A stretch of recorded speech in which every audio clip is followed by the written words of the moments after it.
Think Australia's housing crisis couldn't get any worse? Think again. A new report highlights that Australia is hurtling towards having the most expensive housing in the entire world. The entire world. How long can this madness continue before the entire system collapses? I'm Biko Konstantinos, and that's what we're going to talk about today. What do you do if a bird shits on your windscreen? Never go out with her again. And you'll never want to go out again once you get a load of my content. You'll just want to stay home with a tub of Peter's ice cream and binge watch my bloody content. Either that or poke your bloody eyes out. But why don't you go ahead and like this video and subscribe to my channel if you haven't already. I'm here to provide my commentary on the big stuff that affects your life. Today we're checking out the Demographia International Housing Affordability Report 2025 edition. This report has now been going for over 20 years and it assesses the housing affordability in 95 major markets across 8 nations. And those are Australia, Canada, China, Ireland, New Zealand, Singapore, the UK, and the United States. So it's not the whole planet, but it is comprehensive. And this report assesses data up to the third quarter 2024, so it's very recent. Now, the way this report assesses housing affordability is by calculating what's called the median multiple. And to get that, all they do is take the median house price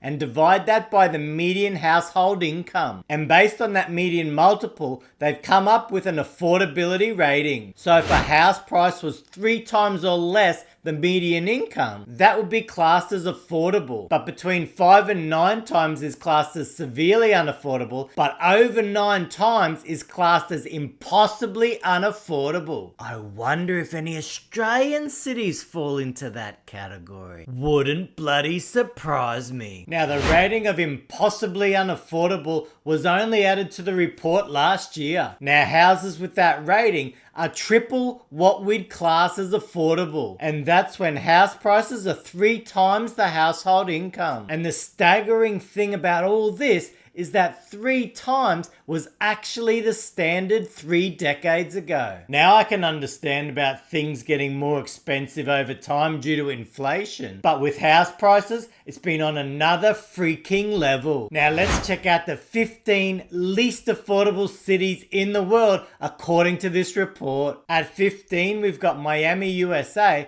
followed by Perth, Australia, with a median multiple of 8.3. Now, prior to COVID, I remember Perth houses were around about $400,000. But in a few short years, they've doubled in price and now are more expensive than Miami. Then we've got Toronto, London, and Brisbane, Australia coming in at 11 with a median multiple of 9.3. So Brisbane is more expensive than London, and because it has a rating over 9, it's classed as impossibly unaffordable. Then we've got San Diego before we hit Melbourne, coming in at 9th with 9.7 median multiple. Now, the strange thing about Melbourne is that prior to COVID, it was very expensive, but hasn't really risen much since then. As an example, Melbourne house prices used to be way higher than Brisbane, but now they're pretty much identical. Then we have San Francisco,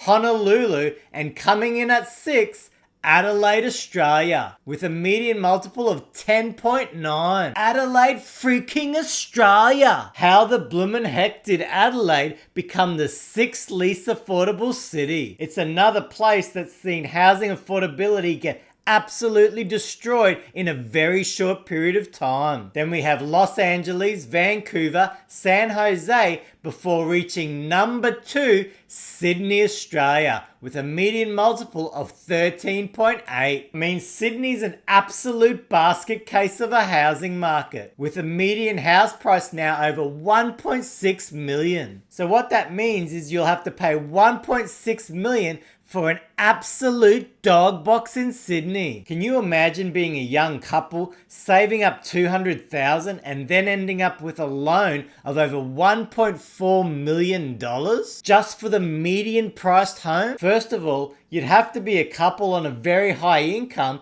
to get the bank to lend you that much. And if you were lucky to have the loan approved, the repayments would be absolutely staggering. And this ain't for no mansion. Sydney's the epitome of property speculation gone mad. And I'm glad that reports like this highlight just how bad the situation has become. I mean, Hong Kong now has a median multiple of 14.4, which is only slightly above Sydney. Hong Kong, for goodness sakes. And Tarek Brooker has pointed out that it won't be long before Sydney becomes more expensive than Hong Kong. Now, to really understand how badly housing has been destroyed in Australia, check out this newspaper clip showing the cheapest suburbs in Sydney in 1980. We've got North St Mary's, Oxley Park, Emerton, Illawong, Tregear, Manul, Bangor, and Mount Druitt. For any locals, let me know if I screwed up those names. All those suburbs had a median house price in the 30,000s in 1980. Now, the real staggering part of this clip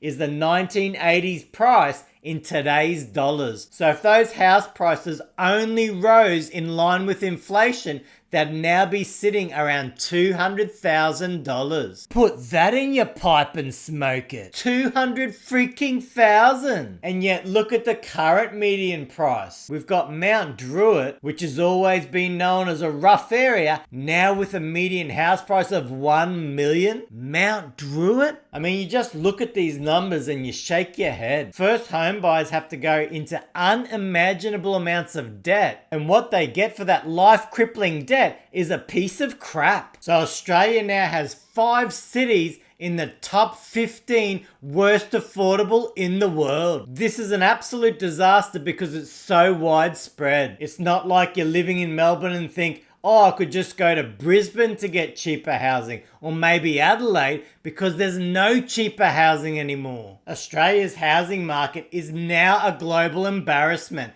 and it should be sending alarm bells off. But instead, all we get is news report after news report saying house prices are tipped to rise, interest rates are tipped to fall, you gotta buy now otherwise you might miss out, and all that freaking speculative rubbish. This housing affordability report shows figures and ratings, but what it represents is real lives being destroyed financially. While many Australian property owners are absolutely over the moon because of this housing bubble, millions of Australians are now completely locked out of the housing market and will never get to enjoy the security of being able to own their own home. And renting's not a viable option because the crazy demand has seen rent prices surge, and mass immigration levels combined with a struggling construction sector has meant that rental vacancy rates remain catastrophically low. And you can even see by this chart, they're starting to get worse again. So will Australia keep pumping house prices